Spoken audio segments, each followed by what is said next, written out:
Well, hello, everybody. Good morning, good afternoon, good evening, wherever you are, whatever your time zone.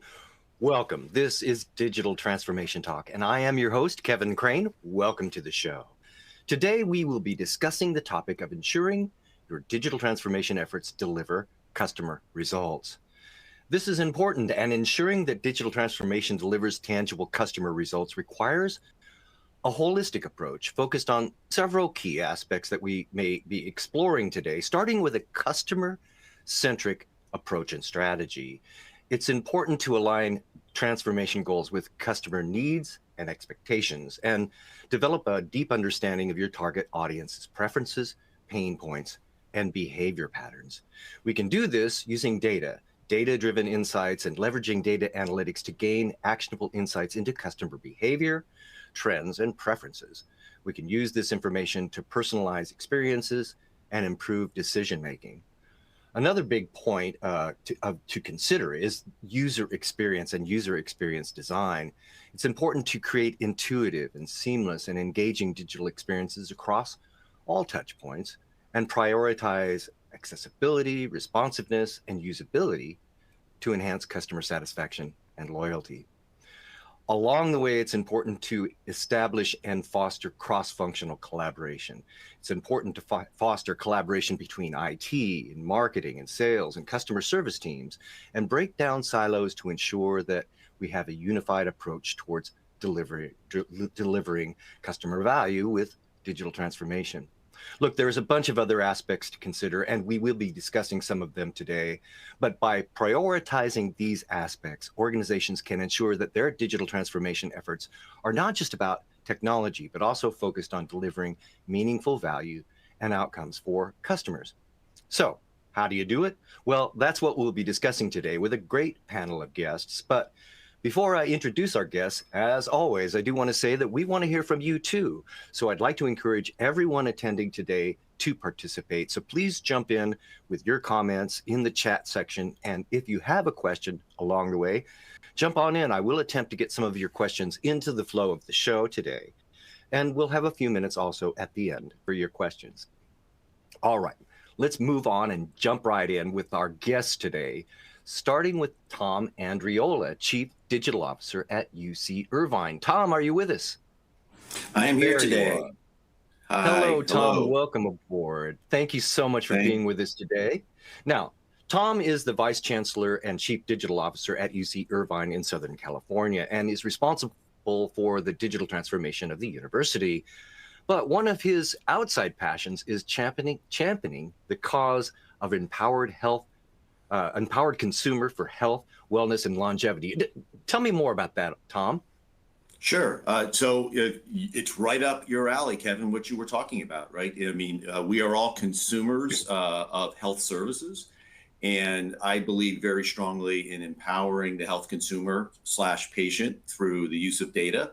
The wearable movement has really brought this, to the forefront, but combining the wearable movement of something we might wear on our wrist with information we get from our health providers is the best way to make sure that I'm making the best decisions that keep me healthy and keep me living the life I want to live. Oh, well, that's fascinating. Well, I hope that we'll have a chance to talk about that at some point, if not today, in some future episode perhaps. But Tom, thank you for joining us today. Also joining us today is Kirsten Jepson, Fractional Product Marketing Leader and Consultant. Kirsten, are you with us?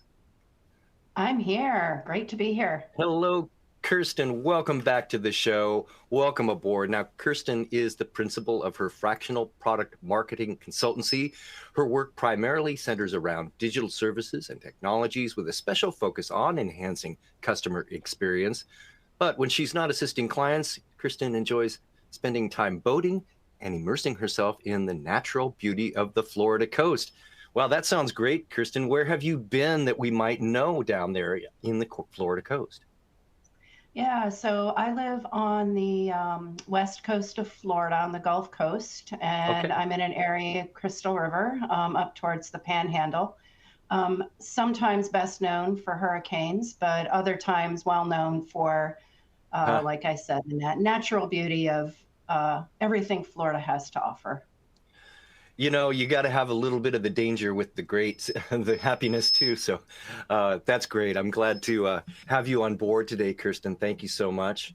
And finally, with us also is Ishan Salahiwa, Digital Transformation Business Manager at SA Partners. Ishan, are you with us? I am. Nice to be here, Kevin. Hello, Ishan. Welcome aboard. As I mentioned, Ishan is with SA Partners and he works with the objective of helping clients use technology to make their processes more efficient and effective. When not working with clients, Ishan can often be found working on his amateur barista skills. Well, that sounds great. What's the most challenging coffee drink to make, Ishan? Really, it's just the espresso because I think you've got nothing to hide behind. When you throw milk in there, that helps it out. But if you're trying to get that perfect espresso shot, I still struggle.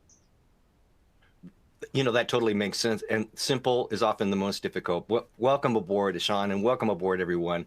Thank you so much for joining us. I'd like to start us out by directing our attention to an article published recently by Harvard Business Review titled "The Missing Link Between Strategy and Innovation." And for those of you with us today, there is a link, or will be a link, to that article here in the chat feature. So please feel free to click in that and check out the article as we talk about it. But look, the article talks about how in too many companies, innovation teams are allowed to pursue their own agenda and imagine themselves to be a separate island from the rest of the company.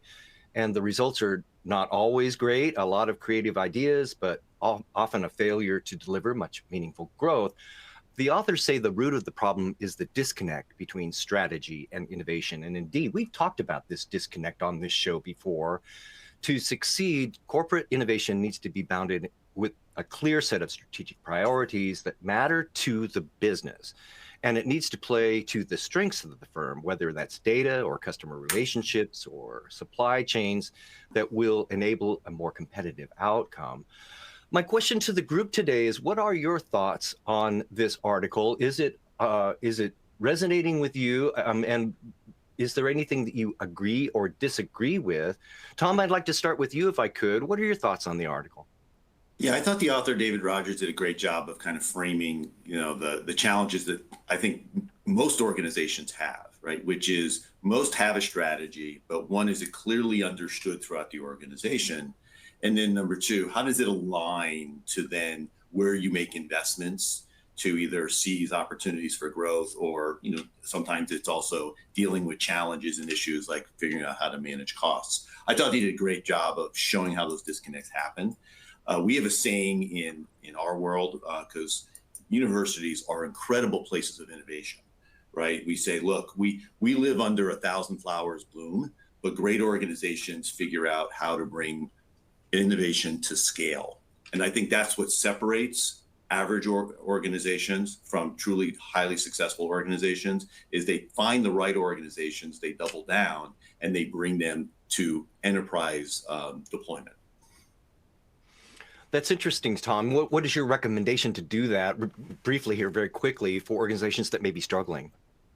Yeah, I think it starts with, clearly having a communication strategy so that from top to bottom, you have a way of making sure everybody understands what's important and what's more important than other things.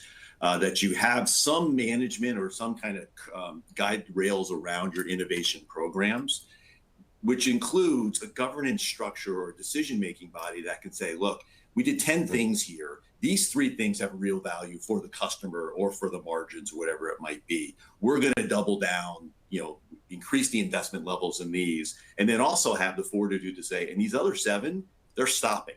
We're pulling the funding, we're pulling the resources and redeploying to the things that are really important for us. Now, Kirsten, the author offers 5 steps to help companies embed a strategy into their innovation process. It talks about setting strategies at different levels and sharing that strategy with employees and making sure that all the projects are based on a strategic fit. What are some of the elements of a good approach that you might recommend, Kirsten? Yeah, I think one of the things to think about is top down and bottom up. So while the strategy is important, everyone at every level needs to be bought into that strategy and clearly understand their role in that. So figuring out how to communication was touched on, but I think you can't overemphasize enough how critical it is to communicate the strategy that the organization has. And then the other part of that is rewarding innovation is really critical. So making sure that there are enough reward mechanisms in place is going to be really critical, and those should be communicated as well as part of this strategy around how to involve the whole organization. So strategy is important, but deploying the strategy is even more important, I believe, and making sure that the entire organization is bought in. Well, Kristen, you make a great point. I know I've been in organizations, I think we all have, where we're working on initiatives and strategies, but we're not quite sure what those are. So Yeah, your point about communication is well taken. yeah, exactly. All right. And that's important. All right. Now, Ishan, we've talked about this disconnect on this program before. In fact, analyst firms like McKinsey and Bain and others point to a rather high failure rate of digital transformation efforts. In fact, 70%, 80% or more. And they often always point, almost always, point to this disconnect between strategy and innovation. From your point of view, what's one way you might recommend organizations bridge that gap?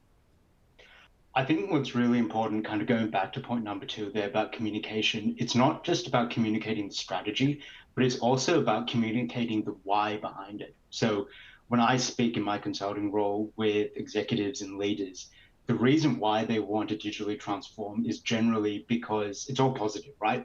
I want to be able to do more with the same, or I want to deliver better customer results. They have those conversations amongst themselves at the executive level. They have those conversations with myself as an external consultant, but they just assume that their people understand that that's the why. Now, what their people do is they make their own assumptions, and those assumptions are much less positive. They're more around, have you heard about this digital transformation effort? I bet it's going to result in job losses, right? And then what ends up happening is, rather than our people championing the change, they become detractors, and then you're dead in the water.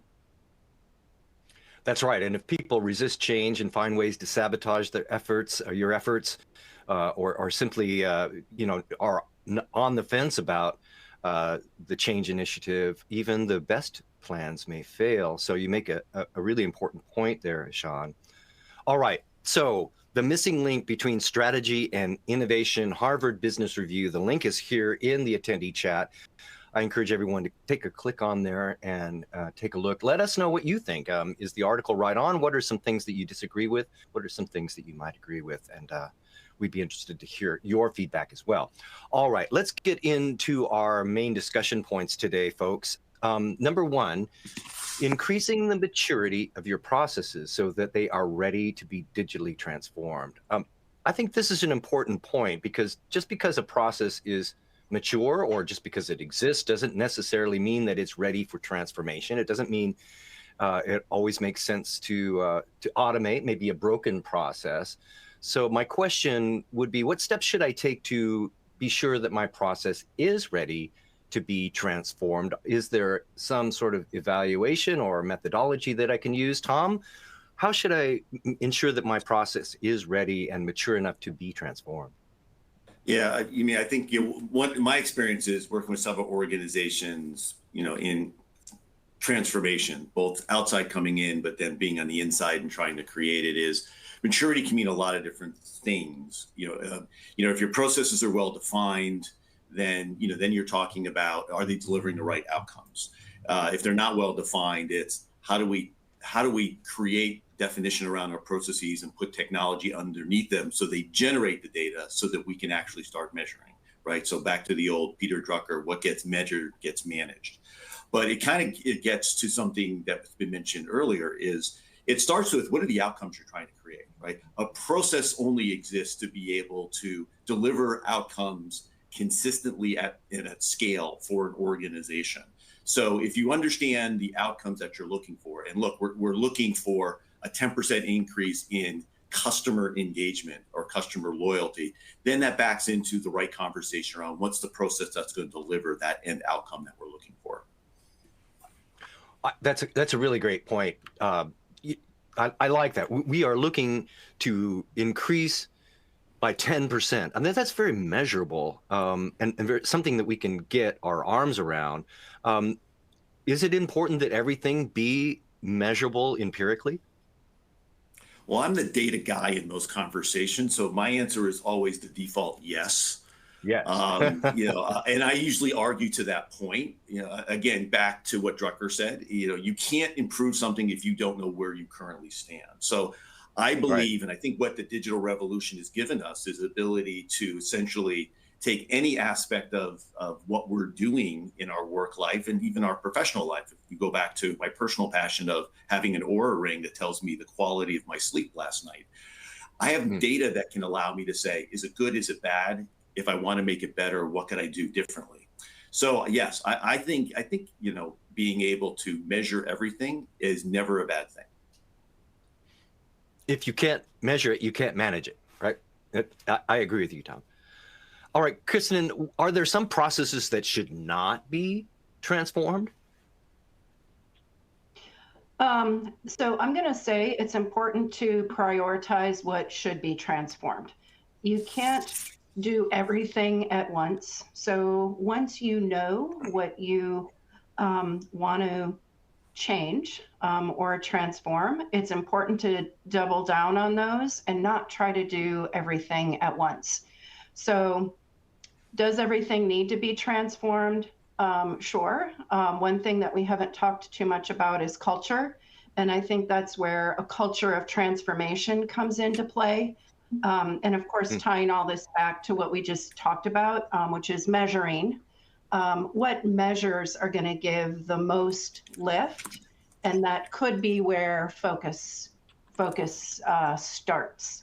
But it's a bigger picture than that. So can everything be transformed? I guess the easy answer is yes, but it needs to be prioritized. And figuring out how to prioritize is the real challenge in the game of digital transformation. All right. And look, it's sort of like the 80-20 rule. 80% of your process improvement reward can be found by looking perhaps at 20% of the scope. Is that what you're saying, Kristen? Absolutely. Absolutely. And, again, this goes back to what can be measured and using those measurements to help drive where to focus. Now, Ishan, what are some characteristics of a properly and expertly transformed process? Are there some benchmarks that I can use? Let's talk about the categories that take us to that point that we're successful. And I think if we flip the question on its head, what we need are processes that are stable, right? So what I often find is people want to jump to that final result, which is that digitally transformed process. But if we do work today in the current state in a very variable way, could be variation built on the person that does the work, it could be variation based on the customer that we're doing it for, and you try and digitize that, all you're doing is you're digitizing your variation, right? And equally, if your process, your as-is process is inefficient, all you're going to do is automate and digitize your inefficiencies. So I think when we're looking at our processes to be successful, it's about creating those standards, removing the inefficiencies and waste, and then you kind of end up with your successful transformations. All right, I'd like to open this question up to everyone here, all of the panel, please, today. How best can I make sure, we're here talking about ensuring our efforts deliver customer results. And when we're talking about process improvement and automation and digitization, there's a ton of processes, and they may or may not be directly connected to customers, although one could argue that everything is directly connected to customers in some way. How do I ensure that I'm measuring and putting efforts into place that will provide that linkage between the process, whatever it may be, and customer results? Anyone? I think if we just jump into the first principle of lean, so forgetting digital transformation and going old school, It's about understanding customer value. And when we talk about customers, remember, they don't need to be external, right? So understand what our internal or external customer wants from this process. And then to Tom's earlier point, make sure that the performance targets of those processes are tightly aligned with the customer expectations. One thing we talk a lot about in the customer experience space is employees and customers, and happy employees and successful employees. And, going back to that culture concept, employees that are bought into the culture will ultimately result in happier customers. And there are many, many examples of that happening in the customer experience space. Chewy is one of them. That's really a well-known case study. Happy employees make for happy customers, and that's all very measurable. So that culture creates that foundation upon which customer experience will improve and evolve. And how do I measure that? We're talking about employees, we're talking about customers. These are not machines. These are not things that are easily measured. How do I measure that? Oh, there's lots of ways. Attrition is one of them. NPS, CES. I mean, there are so many ways to measure the customer experience. Honestly, sometimes I think there are too many ways to measure the customer experience. So that whole continuum of measures, there's many, many ways. I'm sure Ishan and Tom have some other examples of that. Please. Yeah, I'd like to build on Kirsten's comment, right? So, so we deploy a balanced scorecard approach, right? And so let's call it, the hard metrics are how well do we do things? What's the cost around doing things? And then I'll call it the softer side, of the quadrants is the customer satisfaction measurements. And then every year we also do I take that back. Every other year we do an employee satisfaction survey where we're trying to gain in understanding through survey data how engaged are our employees, right? Through the questions that we ask, because we know that when you look at statistically, large percentage of employees are either not engaged or partially engaged versus fully engaged. Do people feel like the environment supports them to be the best that they can be and supports who they are? And so we actually have that data from every 2 years, in addition to things like, regrettable turnover rates. Because, I'm doubling down on Kirsten's comment, culture eats strategy for breakfast, right? At the end of the day, the foundation that makes you able to deliver highly valued experiences and outcomes is having the right culture. And we find in our organization, we might start around, hey, what are we going to do with AI? And it works all the way back through the process conversation. Are we organized in the right way? And then ultimately, it comes back to, do we have a culture of curiosity and continuous improvement? It's not about AI. It's about whether the people coming to work every day are coming here with a curiosity to try to make things better. And so we felt like we have to measure those things to the extent that we can to make sure our employees are coming with the right mindset before we try to engage them on tool sets. Ishan, you are a digital transformation lead at SA Partners, and you help clients use technology to make their processes more efficient and effective. Do you find this to be also so with the engagements that you work on, that really comes down to the culture and people and sort of human factors as opposed to the technology? Yeah, 100%. So what I often find is people obviously understand the importance of measuring things. So they put KPIs on their processes. So things like, we need to be able to hit these SLAs. We need to be able to move at this pace.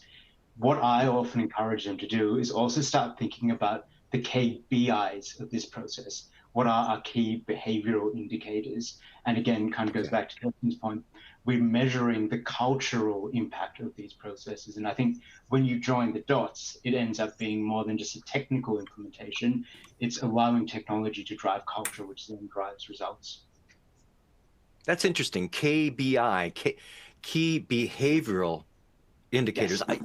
Maybe I'm just not in it, but I haven't heard of that before. That's interesting. What are some examples of some good KBIs? So it could be something as simple as, what can I say? If we're talking about we want to keep our customers happy, one of our key behavioral indicators might be at the end of our every single call, are our call center employees asking our customer, is there anything else that I can help you with? So it's an observable behavior that we can see and then that we can measure. That's cool. KBI. I'm with you, Tom. I learned something new today, and thank you for that, Sean. All right. Well, very good. We could go on and on this subject, but I do want to keep us moving. So let's move on to our second discussion point today, and that is about matching your requirements with available tech tools and really avoiding what you might call the shiny toy syndrome. Shiny toy syndrome, what is that? I think I might know, but I'll put it out to the group. Kirsten, what is your definition of the shiny toy syndrome? To me, it's the wild availability of so many different options for improving these KPIs. There are so many startups and small businesses and large businesses that are investing in the technology, the shiny toys to make digital transformation easier and better. To me, the important part of this is, does it match what we're trying to do and trying to accomplish? Meaning, is it easily adaptable by people in customer experience? Are we going to be able to innovate on the tool? Is the company a good partner? Those types of questions really need to be drilled into so that you're not trapped by choosing shiny new toys rather than the technology that actually will be the right fit for what you're trying to accomplish. And Tom, with all the tech solutions available, I mean, how do I evaluate the options and how do I know if the tools that I'm considering are right for me? Yeah, I mean, those are tough questions to answer. I'm gonna kind of answer around them a little bit, Kevin. Right? One is a quick story. So I co-direct a leadership academy for technology professionals. Right? So these are people who are aspiring chief information officers, who are 1 or 2 steps away. And the learning assignment they had this year was that their School of Medicine dean came back from a conference and said, I just saw all this stuff. I need a strategy for AI in 30 days on my desk. And there's an example of someone gets exposed and gets wowed by some demo or by some example of what a peer is doing. And then all of a sudden we need it. I need it now. Is the syndrome that we struggle with. And I think in the technology field, we deal with that a lot because as technology fuels, our advancement of our businesses and our society, someone's always bringing the next shiny object, to the table. The second thing is a reality check for people and how we've implemented it to try to avoid being too caught up in the syndrome. You don't want to ignore the shiny toys because they could be transformational. But, and maybe some people have heard this statistic, that for most enterprises, and this is everything from utilization to productivity suite from Microsoft to use of your ERP system, roughly 20% of the functionality is utilized in the package that you paid for. And so what that means is that you've paid top dollar and implemented it and you've built an organization around it, and you're only using 20% of the capability of that. And most users don't even know that. So we've adopted a strategy for particular platforms across our enterprise, the technology unless approach, which means that, this is, we are going to look to what we have already paid for, implemented, build an expertise in to solve the problem that we're talking about before we go out and try to look for a new thing that we have to procure, implement, deploy, train, put a support organization around, integrate with other systems. cost and complexity go hand in hand. So when people say IT costs are going out of control, it's because we bought into the shiny toy syndrome. Right. So we've adopted let's try to use the existing tools to solve our problems before we start thinking about new tools drawing in. And that's just an organizational strategy that I didn't come up with, but I've seen really effective technology executives use in their enterprises. Well, that just makes too much sense. You know, let's really look at what we already have before we look at something new. I think that totally makes sense. Now, Ishan, we've been talking about customers and we've been talking about employees. Both need to buy in to any process changes, especially wholesale transformation. How can I build buy-in and gain support for my strategies while not falling victim to shiny toy syndrome?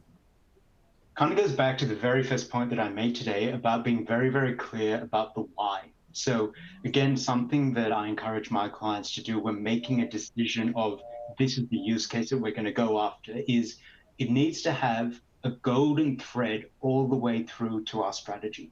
Meaning, if I deliver this digital transformation, that is going to help me deliver one of our critical success factors. If we deliver that critical success factor, we'll be able to execute on our business strategy. And in doing that, we'll achieve our organizational purpose. So again, by being able to see, by doing this little thing over here, it's actually contributing to what we are already trying to do. It helps us understand why we're going through and putting in the effort. All right, very good. We are here today with Ishan Salahiwa, Digital Transformation Business Manager at SA Partners, also Kirsten Jepson, a fractional product marketing leader, and Tom Andriola, Chief Digital Officer at UC Irvine. And we are here talking about ensuring your transformation efforts deliver customer results. And if you have a question for our guests today, please feel free to pop them into the chat feature. We will be having some time here in just a few minutes for your questions and comments, and we'd like to hear from you too. So please take advantage of having this great panel of guests here with us today. All right, everyone, let's move on to our third and final discussion point today, and that is excellence in change management and ensuring that your people adopt the technology that you implement. You know, we've been hovering around this topic all day today. Even the best strategies and technologies will fail if users do not adopt the change. So my question to the group is, what aspects of change management do you feel are most challenging? And what are your recommendations to overcome them? Tom, what are the most challenging aspects and how should we overcome them? Wow, you know, it is somewhat situation dependent. Kirsten said something earlier. I'm not sure if it was Kirsten or Ishan. They talked about making sure everyone in the organization understands the why, top to bottom. You know, I think that is a challenge in most organizations. People are really busy. They have their heads down trying to do their jobs. They get so much messaging from across the organization electronically now that trying to make sure that people understand the messages, it's just gotten much more challenging to keep people's attention and keep people on message. And when you're trying to do, when you're really trying to move a big ship, that messaging, as was mentioned earlier, is super, super important, right? So I think top to bottom, making sure people understand the why is one big challenge that I feel like we're always, kind of trying to figure out how to be better at. The second part is this continuous improvement mindset in the organization. And we've really doubled down, as part of trying to build the right culture, doubled down on trying to help people understand the difference between fixed mindset and growth mindset, and try to bring people to work every day with the growth mindset. Now, growth mindset might be improving, the productivity, right? So it might be bending a cost curve, but it's the concept of I'm not stuck. And I'm not powerless, but rather than come in, it's like, how can I be creative, work with others, leverage expertise that maybe sits outside my area to be better for what I do? So that kind of growth mindset orientation is something we really have been trying to drive deep into the organization through different types of trainings and leadership programs. And reward that mindset in the way that people are either compensated or recognized for their work. Yes. All right, we have a comment coming in from Bill Johnson that I've been holding for this portion of the show today. Thank you, Bill, for your comment today. Bill says, change management has always been critical. Most people reject change if it wasn't their idea. So true. Make everyone part of the project. You can make all the decisions you want in the boardroom, but if you don't ratify it in the break room, your project will be at grave risk. I couldn't agree more. And Ishan, what do I do if people don't embrace the technology or the changes? I think what we need to do is almost go back a step and make sure that we're putting steps in place so that they do embrace it to begin with. If you go back to kind of change management 101, organizations don't change, people change. And the way that people change is if you build the what's in it for me. Now, that again, nothing revolutionary. What I find though is that for most organizations, the what's in it for me is just lip service. What I really encourage people to do, take back a step. And when you're building the business case, make sure that the benefits are shared between both the organization and the end user. Right? So let's use an example. We're a call center. We are introducing a new piece of technology that maybe automates emails that go out at the end of the call. It should increase our output by 20%. If I was to just go to my call center employees and say, we're going to introduce this, you guys are now going to be able to do 20% more work. Why would I be excited about that? I'm just going to be able to do more for the same pay, right? Will I get paid 20% more? Exactly. Probably not. We rarely are. Probably not. So what I'd encourage you to do is when you're building the business case, don't do it based on a 20% uplift in productivity. Do it on a 10% or a 15%. Because then when we go to the business, we can say, this piece of technology will allow you to work and close 15% more cases, but also it'll allow you to close those cases and have all your work done in 4.5 days. Now, everybody is going to have an extra half day every week to work on stretch projects or attend training. And all of a sudden, as an employee, now I'm excited because I'm personally going to benefit from it. So make sure that your people actually have benefit, not just the organization. Very good. That's great advice, Ishan. I think you're spot on. Most people just end up working harder. It doesn't really work for them. What's in it for me? So I think really looking at it from that point of view of you're in that cubicle, you're on that floor, you're understanding the process and what people go through to get that process done in a way that is intimate, that you can then relate with their world and how you can indeed find a way to make it better, or what's in it for me. Kirsten, we have another comment or question coming in I thought you might be able to handle for us today, and it's from Mariah. And Mariah, thank you for your participation today. Mariah asked, what strategies can small businesses use to avoid getting distracted by every new trend or technology? Kirsten? Yeah, so in my role as a product marketing consultant, I help organizations and I help technology companies understand where the best match is. So if a technology isn't appropriate for a small business, why would you look at it? So make sure that the criteria that you're using to assess what technology you're going to use is appropriate for your business. So kind of flip the thinking, right? Technology companies should be thinking about their ideal customer. Who is their ideal customer? If it's a small business, then that technology could be right for you and it's worthy of assessment for you. If it's not, then pass it up and look for something that is more appropriate for you.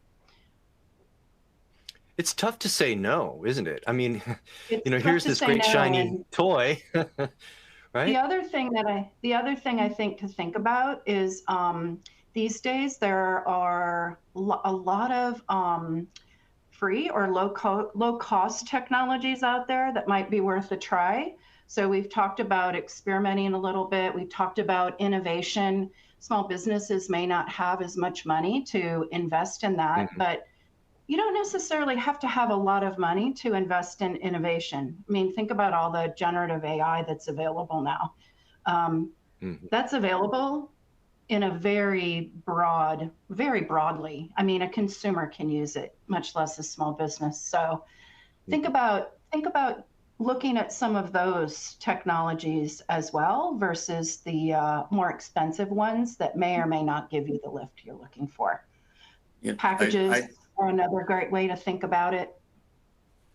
I'd like to build on Kirsten's comment, right, with the generative AI comment, right, which is, when you think about the opportunities that technologies have given businesses of all sizes, it's required you to have these specialists who understand how to write these cryptic, codes to be able to take advantage of them, right, or understand and flip switches on configuration options. They're highly expensive, right, to bring into your organization. They're in demand because there's never enough of them because the technology ball keeps moving. So what was popular 5 years ago is now, not nearly in demand, but the one that you want is highly in demand. But with generative AI, for the first time, where you're now at a point where people can use their common, their known language and prompting to be able to extract the same type of technology value that you've needed specialized coders for. And I think, we're going to realize over the coming years the game-changing potential of this, because you could be someone mid or late career who never wanted or had interest or aptitude to be a coder, but could start to create the value of a coder because it's now plain English to be able to, quote unquote, get the value of what this new tool might bring to us. I think it's going to be very, very interesting to see how this develops for us. Well, I agree with you, Tom. And one of the things that we don't talk about here enough on this show, and I wish that we did, Anna, and that is low code and no code approaches to process improvement. I mean, just a few years ago, as you mentioned, Tom, it would have taken a team of data scientists to do what end users or business process owners can do with a low code or a no code approach. And then certainly, as you mentioned, generative AI, super enabling. Ishan, do you find us to be on that precipice of those types of changes in the business world? Where do you see that going in the next year or two? It's an interesting one because I think when we expand automation through low code, no code, when we add AI, what we're doing is just giving us so many options. And in the one hand, I think organizations are right to say that we need to go after AI because tomorrow the organizations who use AI well are those that are going to win. But at the same time, I can promise you there are a lot of organizations who are going to invest in AI solutions. They're going to spend a huge amount of time and money in these AI solutions that don't do anything. So my steer is to be really, really strategic in the specific problems that you need to solve, and then proactively go after solving those problems with AI or with whatever other tool, rather than just saying, here's technology that we can use it, so we're going to use it. And then being surprised when it doesn't deliver results. We are here today. This is Digital Transformation Talk. We are here with Tom Andriola, Kirsten Jepson, and Ishan Selahiwa.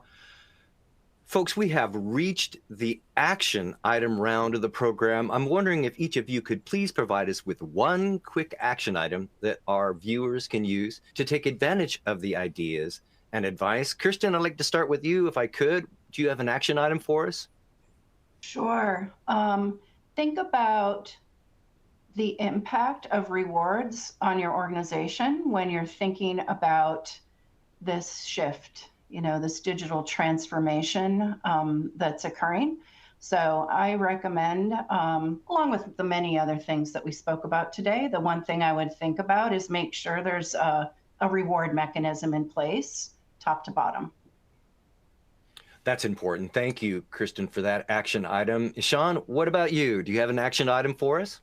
So I'll say digital transformation is obviously big and exciting, but go back to the basics. Firstly, again, be very, very clear on the few problems that you need to solve to make a difference.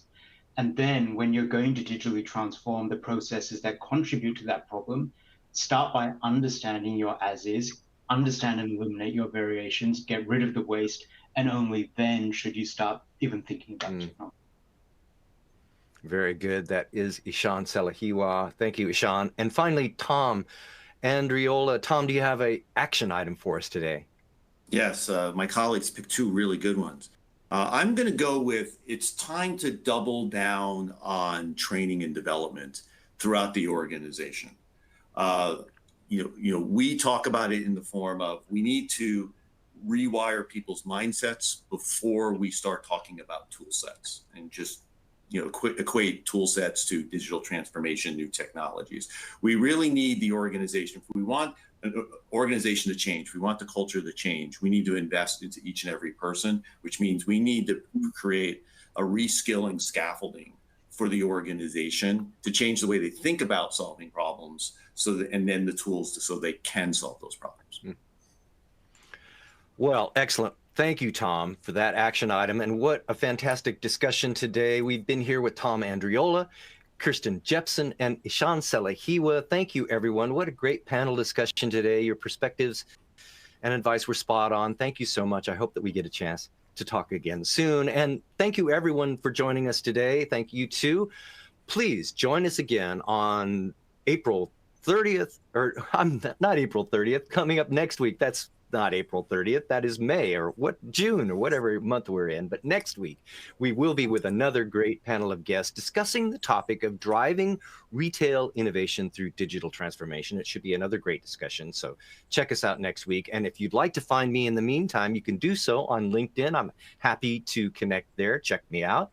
I'm Kevin Crane, and you can check out my weekly audio podcast, the Digital Transformation Podcast. But for now, that'll do it for this episode of Digital Transformation Talk. And until next week, I'm Kevin Crane. Thank you for watching.